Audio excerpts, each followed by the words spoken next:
Hello, everyone. This is Mr. Grogan, and this video involves lesson 19, which is on collision detection. All right. Some of the objectives that this lesson will cover involves detecting when sprites are touching or overlapping and changing the program in response to it. And it also describes how abstractions help to manage the complexity of code. All right. Up to this point, just recently we did lesson 18, which involved velocity. And as I mentioned in that video, the next couple of lessons will deal with what to do when sprites actually touch each other. All right. Think of it as when you're playing a game. Anytime that you're playing a game, usually you see a number of different things on the screen. All right. And there's often a lot of different moving variables in there. And there are times when they touch each other. And what the next couple of lessons will do is we'll focus on what code to put in and what different options you can use when the sprites touch each other. All right. And the new code that gets introduced, there's two in particular, which I'll go over in a moment. There's also a vocabulary word that gets thrown in here, which is a term you might have heard of before in an English or maybe a science or history class. It is called abstraction. And what that is that it's a simplified representation of something that's more complex. All right. The abstractions allow you to hide details and helping you manage complexity. They help you focus on relevant concepts and reason about problems at a higher level. A lot of what we've been doing with JavaScript is working in the abstract, right? In a way, Blockly code is a simplified representation of something more complex because Blockly code makes JavaScript coding easier, all right? Whereas if you were just typing in the code, that's a little bit more difficult, but using Blockly code and using blocks makes JavaScript a little bit easier. All right, so think of it that way. All right, so the code that gets introduced is the sprite is touching target, and it's what this is exactly what it means. What you think it would mean. So it checks to see if the sprite is touching the target sprite or any sprite in the target group. All right, you'll see in a few minutes of how that works. The other code that gets introduced is a sprite debug code. That word debug is one that you should already be familiar with. All right. That's essentially debugging is fixing broken code. All right. And you'll see a little bit in a couple minutes on how that works. All right. The assignment itself is going to be sections 4 through 8. This video will go over most of that particular lesson. All right. But before I get started on lesson 4, I do want to quickly go into section 2. All right. Section 2 will show you a sample program here, and it will go. Section 4 will actually show you this exact same program. All right. One thing that or a couple things that you'll notice here is that you'll see a bunny and like a robot character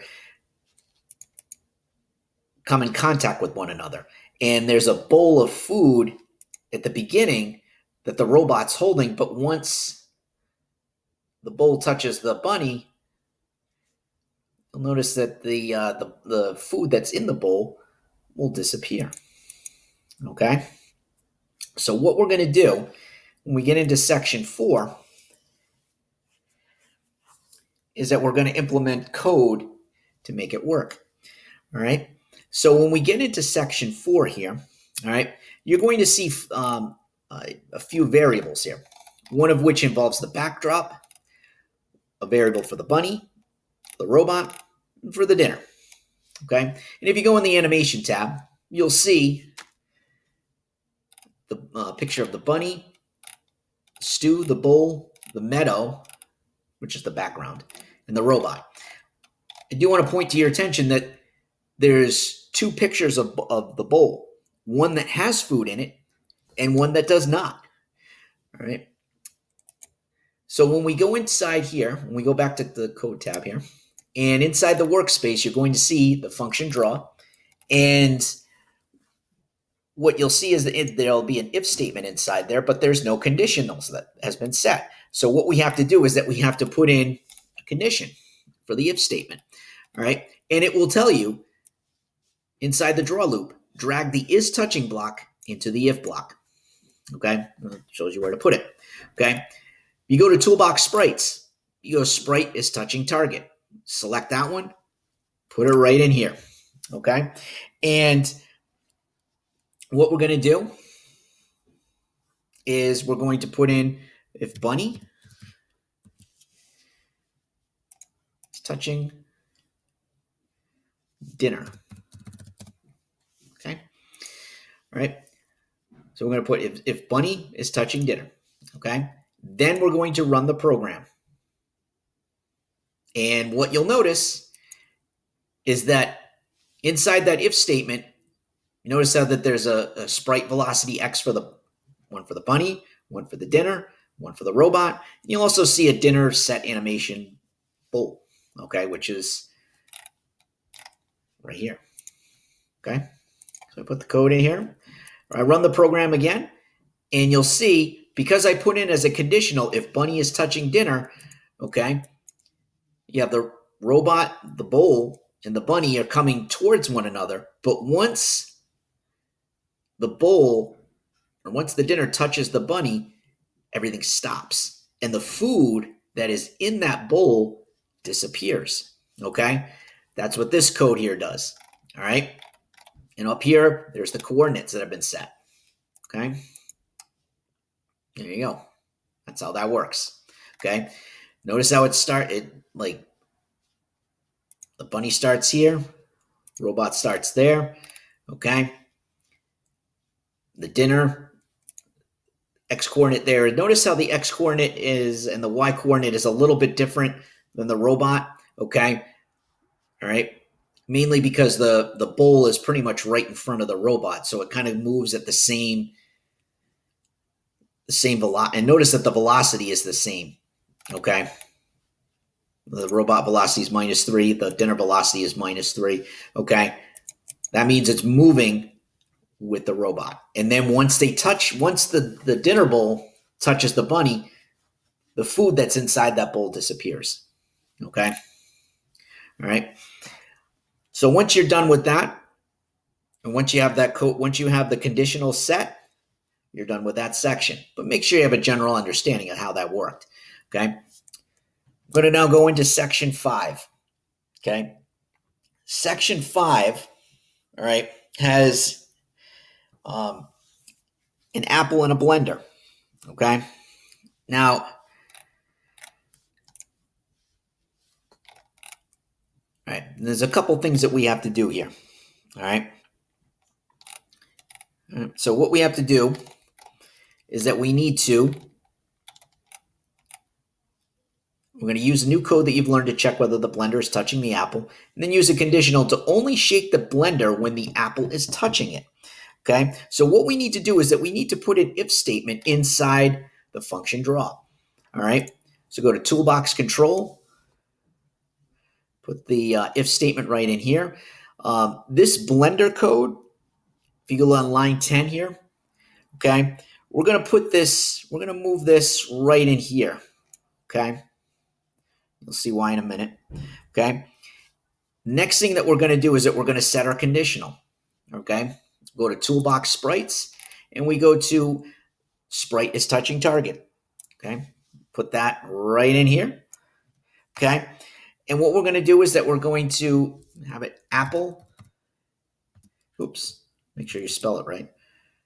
Apple is touching blender. Okay, and the reason why is we go up here in the workspace, you'll have two variables, one for apple and one for blender. Okay, all right.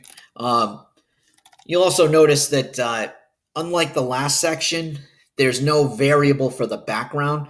The reason being is that the background is inside the if statement. It's inside the function draw. My apologies. It's right down here. Okay. Now, we need to add something else here. All right. So, and it even says you'll need to drag 2 blocks into the workspace. We've already done one. All right. There's one other thing that we have to do. Okay. All right. Let's see. All right.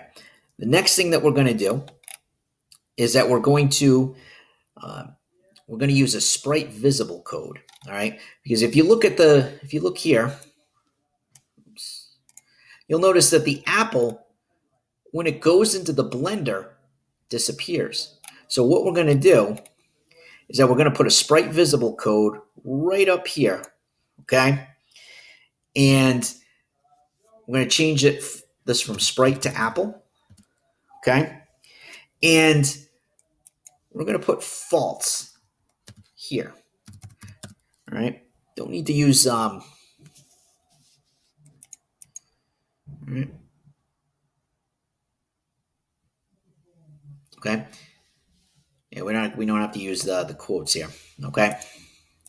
When we run the program, you'll notice that the apple, once it hits the blender starts shaking, which is what you want. Okay. Because earlier the blender was shaking before the apple got into it. Okay. All right. The purpose of it is to, when something like an apple goes into the blender and it gets chopped up, obviously it's going to make the blender move around a little bit. Okay. And you'll also notice that the apple will disappear from the blender once it's inside the blender, which is what you want. Okay. So, and again, up here it has the X and Y coordinates for starting point for the apple, the X and Y coordinates for the blender. Okay. And the reason why that blender shakes a little bit is that right in here, you'll see blender X. All right. And then it has a,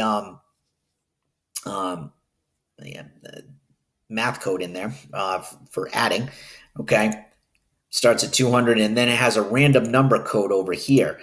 This random number code is set to -5 and 5. All right. Basically, that allows the blender to shake once the apple is inside it. Okay.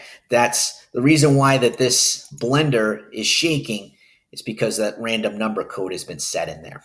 Okay. And it's been set to go off once the apple touches the blender. Okay. And also, once the apple touches the blender, the apple becomes essentially invisible. Okay. All right. So once you have that down, you go on to the next section, section 6. Okay. Now, section 6 will use a debug code. All right. And it involves a balloon and a pin. Okay. The balloon is popping before the tack touches it. You can use the debug block to get more information about the bug in the program. Okay. What we're going to do is that we're going to run the code and use the arrow keys to move the tack to pop the balloon. In the code below, you're going to change it from the debug code from false to true. Okay. We're going to add a debug block to the code to set the tack sprite's debug property to true. Okay. And then we're going to run it again. All right. So we run the program, and there. Okay. You'll notice that that pops a little early. Okay. Now, to find out why, what we're going to do is we are going to change. All right. We're going to add it. We're going to look at line 3 here. We have our two variables for one for the tack and one for the balloon. But line 3 has a debug code in there. Okay. And what we're going to do is that we're going to change it, set to false. That's the default setting. Okay. But we're going to change it from false to true, which you can do. Okay. Then what we're going to do is that we're going to add a debug block to the code and set the tack sprite debug property to true.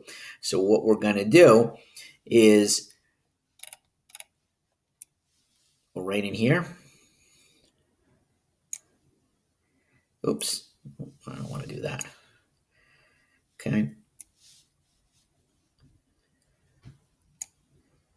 There we go. Okay. All right. And then I'm going to change this to tack, and I'm going to put true, reset, and run. Okay. Now notice that right here, you'll see like a green square that gets put there. Okay. And you'll also notice that there's a little plus symbol in the middle of that balloon, okay? And the reason why the balloon is popped before it touches the balloon, before the tack touches the balloon, is because this program is reading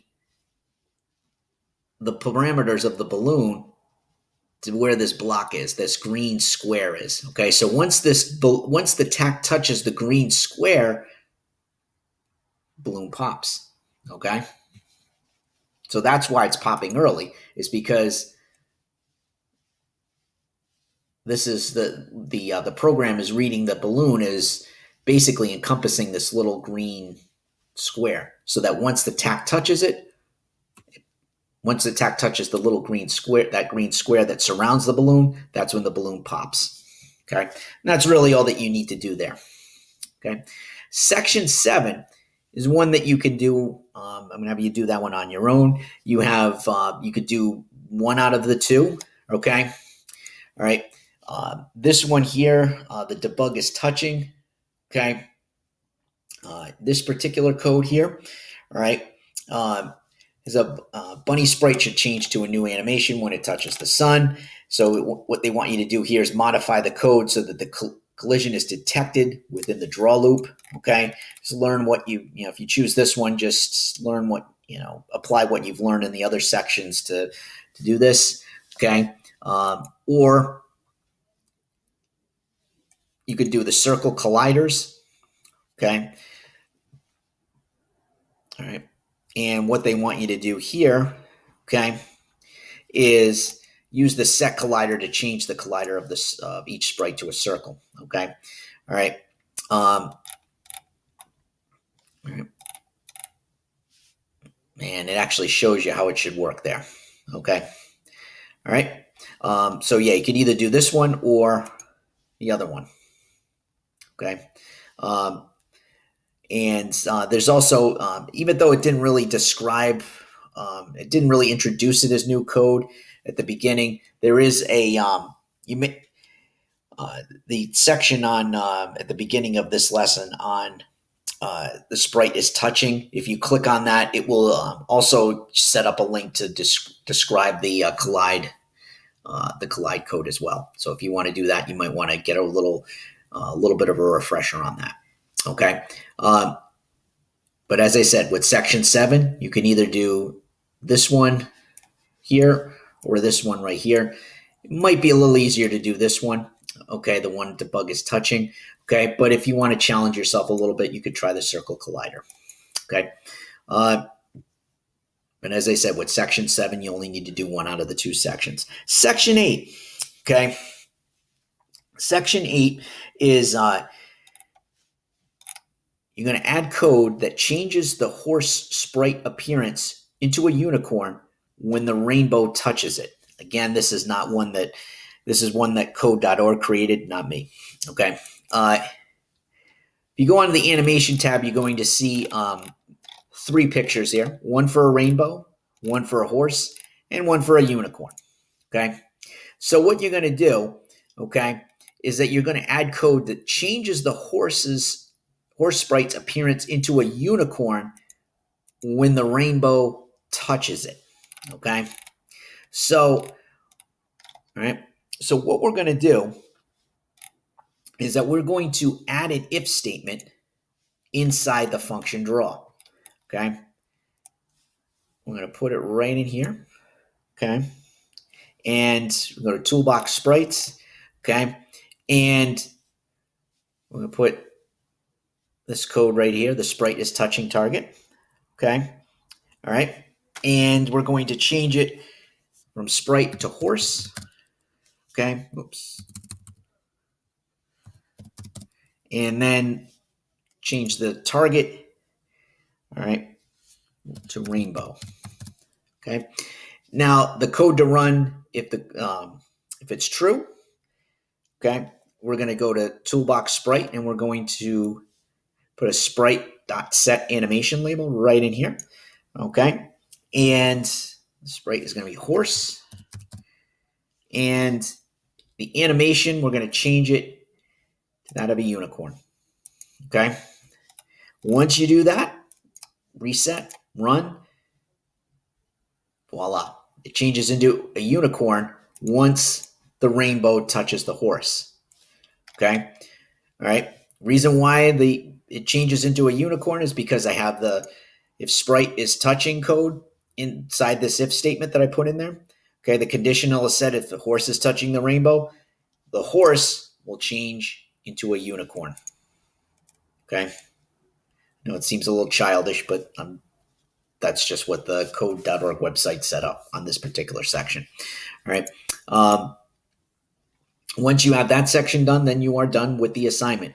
If you have any questions on it, please let me know. Thank you very much.